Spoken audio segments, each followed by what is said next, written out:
Brother Zakir Naik, Assalamu alaikum. I'm Namita, a kindergarten teacher by profession.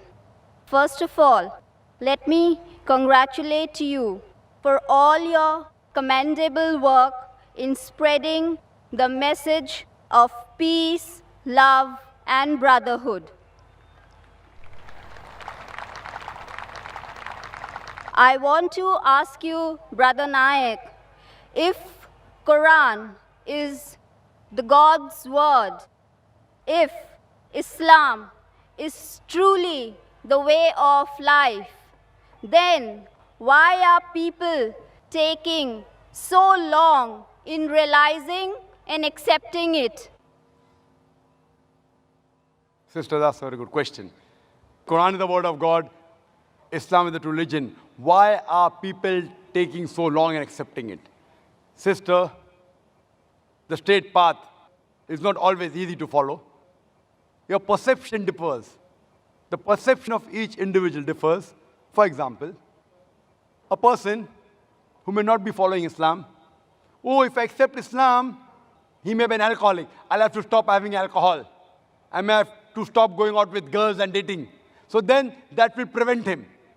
So what he thinks, okay, fine, Islam may be good, but I don't want to stop my alcohol.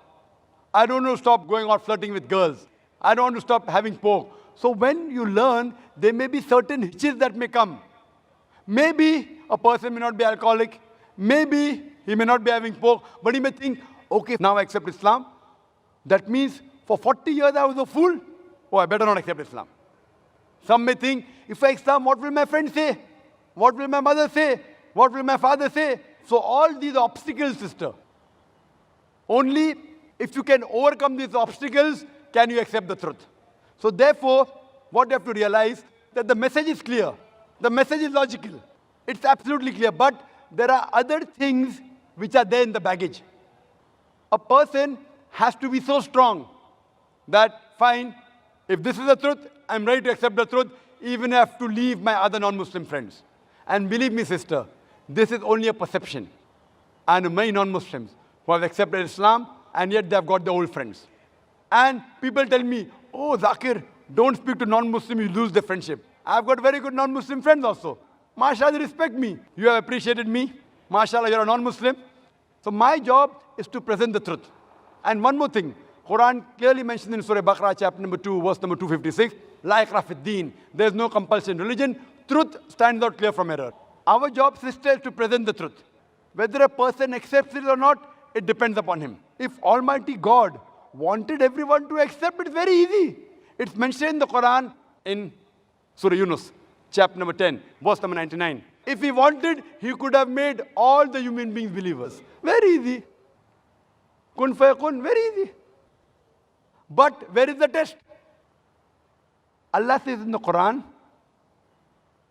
in Surah Mulk, chapter number 67, verse number 2, Allazi khalaqal mauta wal hayata. It's Allah who has created death and life to test which of you is good in deeds. So this life, sister, is a test for the hereafter. Now when a person realizes the truth, everything you realize the truth, you don't follow. You may follow 80%, you may follow 50%. There are very few people who follow 100%. Even all the Muslims don't follow 100%. Some Muslims may have bad habit, yet they are Muslim. So what we have realized, sister, the major points of oneness of God and believing in the last and final messenger and believing in the hereafter, these 2-3 points are the most important, sister. And that's the same thing I'll tell you, sister. You ask me the question, I'll ask you the same question. Then what is taking you so much time to accept the truth, sister? Dr. Zakir Naik, I would just like to tell you something, that here, with your blessings, I accept Islam and repeat the kalma, La ilaha illallah, Muhammadar Rasulallah. MashaAllah, sister, may Allah bless you. And may Allah grant you Jannah, inshallah. Sister. And welcome you, sister.